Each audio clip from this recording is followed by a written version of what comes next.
বাংলাদেশের যে বর্তমান যে রাষ্ট্রপতি রয়েছেন শেখ হাসিনা মদতপুষ্ট শেখ হাসিনা শুধুমাত্র তার একজন আস্থাভাজন ব্যক্তি হিসেবে তাকে রাষ্ট্রপতি হিসেবে নিয়োগ দিয়েছেন এবং তিনি ফ্যাসিস্টের অন্যতম একজন দোসর।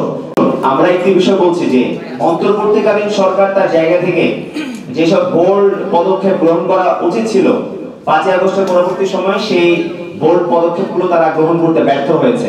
আমরা একই সাথে বলবো যে আমাদের আরো বৃহৎ পর্যায়ে সংস্কার আমরা শুরুতে করে ফেলতে পারতাম যদি আমরা বাংলাদেশের রাজনৈতিক শক্তিগুলো থেকে আমরা সহযোগিতা পেতাম। আমরা যখন আলাপ তুলেছি যে বাংলাদেশের যে বর্তমান যে রাষ্ট্রপতি রয়েছেন তিনি শেখ হাসিনা মদতপুষ্ট শেখ হাসিনা শুধুমাত্র তার একজন আস্থাভাজন ব্যক্তি হিসেবে তাকে রাষ্ট্রপতি হিসেবে নিয়োগ দিয়েছেন এবং তিনি ফ্যাসিস্টের অন্যতম একজন দোসর।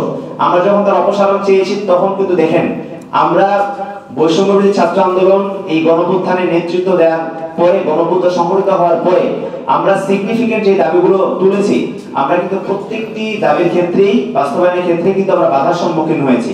আমরা রাষ্ট্রপতির অপসারণ চেয়েছি আমরা কিন্তু সেই অপসারণটি করতে পারিনি অনেক বাধার কারণে অনেক অপোজিশনের কারণে। আমরা চেয়েছি যে এই যে গত 53 বছর ধরে যে মুজিববাদী সংবিধান যেই সংবিধান প্রণয়ন করা হয়েছে একটি দলের ম্যান্ডেট নিয়ে কোন জনগণের ম্যান্ডেট নিয়ে নয়।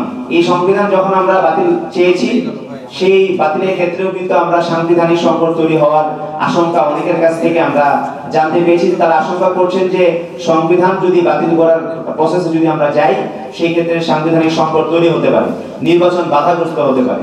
তো সেই জায়গা থেকে আমরা মনে করি যে আসলে আমরা আমাদের জায়গা থেকে চেষ্টা সর্বোচ্চটুকু করেছি।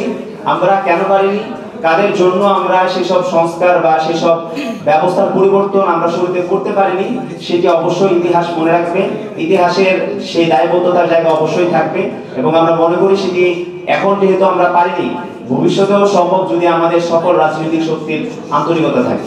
ধন্যবাদ।